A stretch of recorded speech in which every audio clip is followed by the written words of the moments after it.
Dean Dunham is the Pinstripe Chef, a serial entrepreneur with several business ventures, ranging from a law firm to a children's day nursery, and his latest venture, a bar restaurant which he owns with celebrity chef Jean-Christophe Novelli.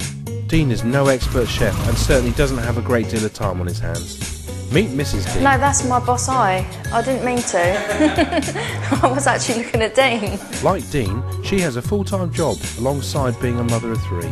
Mrs. D in her own right is a very experienced cook and she's always on hand to give advice. Finally, meet the rest of the Dunham gang: Georgie, Harry and Bella. I'm definitely no great chef and I definitely don't have time on my hands, but I really want to do more at home.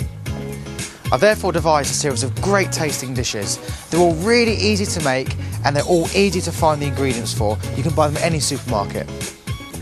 The other great thing about all of the dishes is that they can all be made in 10 to 20 minutes, so it's no great chore to make any of these when I get home from work.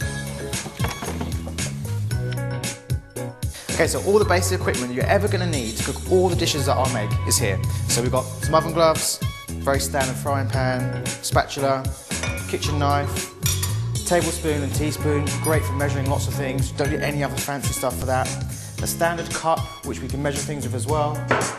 2 different saucepans, obviously different sizes, wooden spoon and a colander. Everything here is all you need, nothing else at all. If you've got all of this, you can make everything that I'm going to make. All of the ingredients I use are always available in any supermarket and to my surprise cost a lot less than you may think. Okay, I call this the Pinstripe Zinger Steak because that's exactly what it is. A steak with a real zing. Now the ingredients are very easy. I've got a chilli, garlic, ginger, obviously some sirloin steak, olive oil, salt, pepper for seasoning, and some spinach. And that's it, nothing more to it than that. Okay, step 1, initial preparation of the ingredients. First thing, chilli. You need to chop the chilli in half and you're going to find that inside are these lovely little hot things called seeds. They all need to come out, every single one, because if they don't, you're going to know about it. Next, they need to be finely sliced, just into pieces. Discard all of that, let the wife worry about that later. Next, the ginger. We only need a thumb size piece of ginger, no more than that. Like most men, this is a brand new concept to me. It smells fantastic, didn't really know what it was before, but fantastic in a dish, it really makes a difference. Now, the skin, you can't eat that, sorry guys, you need to chop all that off. So take all that off there. Don't need to be glamorous. Now, if you've got a cheese grater, one of the things you can do is actually grate this. I'm not doing it because it's not part of the Pinstripe Chef pack, because to be honest, you don't need it. But if you want to make it a little bit easier and you've got one, there's something you can do. Otherwise, I prefer just to do it like this. It's a bit more manly. Next, garlic. Okay, I had a little lesson this week about garlic from my good friend Jean-Christophe Novelli, the master celebrity chef. Now, one of the things he told me is that if you bruise the garlic, it brings out the flavour in it, making it much nicer, a lot more taste in the dish. Now, simply, kitchen knife over the top, bang, job done. Don't cut your fingers, and if you do, I'm not going to get sued for it. Okay, a bit like the ginger, then you just literally slice it up into pieces, and that is stage 1 completed, ingredients ready to go, and you're off. And that just leaves me to show you what Jean-Christophe Novelli, the master chef, showed me earlier on in the week about chopping up a garlic. Put it in, break the skin. Skin goes up like this. Okay, step 2, seasoning the steak. First, steak on the board.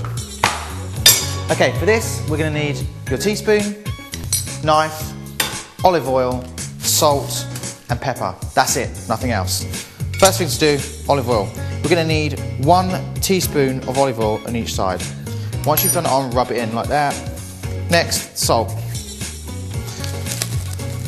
Give it a really good, even sprinkle of salt on either side. And finally, black pepper. Just crack the pepper. Job done. Step 3, cooking the steak. Now, despite what you're going to think, this is the easiest part of the whole dish. And even though you're thinking cooking a steak is going to be difficult, it's not. First thing, all we're going to need is the pan and a spatula, nothing else.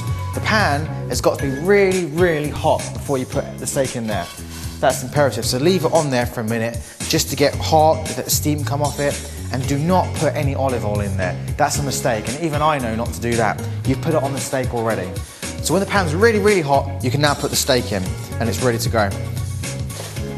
Now, Mrs. D likes her steak medium rare, a little bit pink in the middle, in which case I'm going to cook it for 2 minutes on each side. If you like it a bit more well done, without the pinkness, try doing it for 3. A little bit experimenting needed.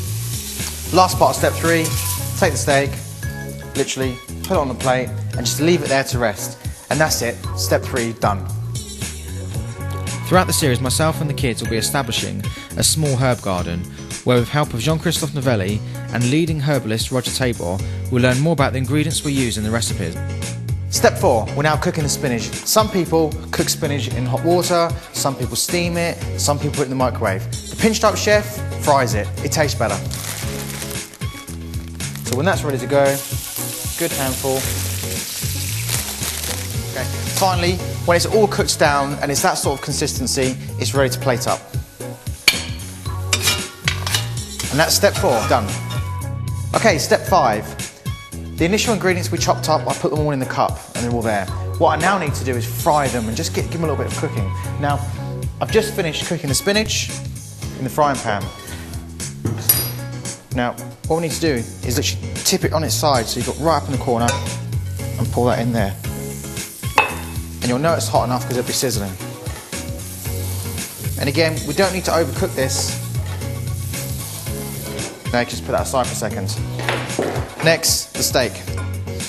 And there it is. The steak's chopped up in strips. Step 5, done. Next, step 6. Last step, job nearly done. Last step is literally placing up. We've already put the spinach on the plate. Literally, steak on the top. Then, this lovely golden brown ingredients. Remember, this is the zinger. This is what makes the pinstripe zinger steak. So lay that across the top.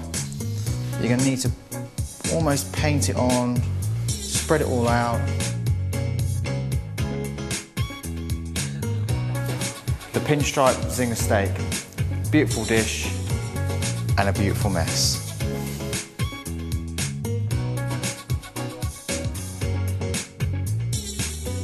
Daddy made this.